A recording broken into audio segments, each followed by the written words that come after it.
So pH is probably something that you've heard of before, as going about your daily life, but you probably have not encountered pOH, or at least not as often. It's also important in chemistry, that's why I want to touch on it today. Remember that when you have water, if it dissociates, you get hydrogen ions and those hydroxide ions. This is happening constantly in the water all around you, but it happens so quickly in like nanoseconds. So it'll dissociate and then it'll immediately reform water. So it's almost like it doesn't even happen. But each time that water dissociates, you'll have one hydrogen ion for every one hydroxide ion. So if those are equal, that positive and that negative are equal, those hydrogen ions and those hydroxide ions are equal, you are going to have your neutral substance. So it would make sense that if you have pH, which is equal to the negative log of the hydrogen ion concentration, your pOH is just the opposite. It's the negative log of your hydroxide ion concentration. Because that's the opposite, there's a couple of things I want you to notice. When you're dealing with pH, remember that your acids have a pH of less than 7, and your bases have a pH of greater than 7.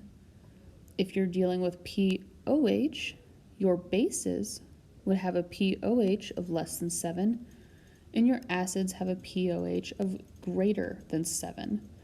And that's simply because if you take that pH value and you take that pOH value and add them together, you should get 14. Remember, your pH scale goes up to 14, so pH plus pOH is equal to 14. And so just to make sense of that, if you have a pH of 3.7 for a particular acid, and remember that would be an acid because your pH is less than 7, then your pOH would simply be 14 minus that 3.7, so it would be 10.3.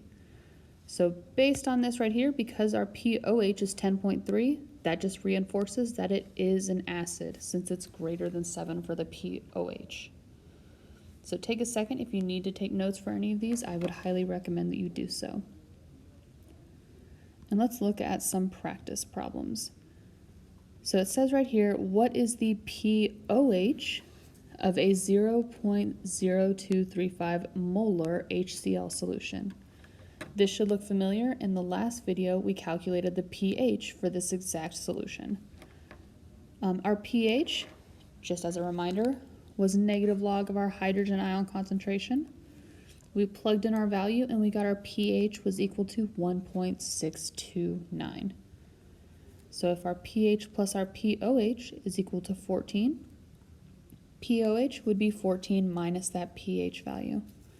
We plug in that value we got for pH, and our pOH, which is what it's asking for, is 12.37. And then like I mentioned, for pOH, if it is greater than 7, that is an acid.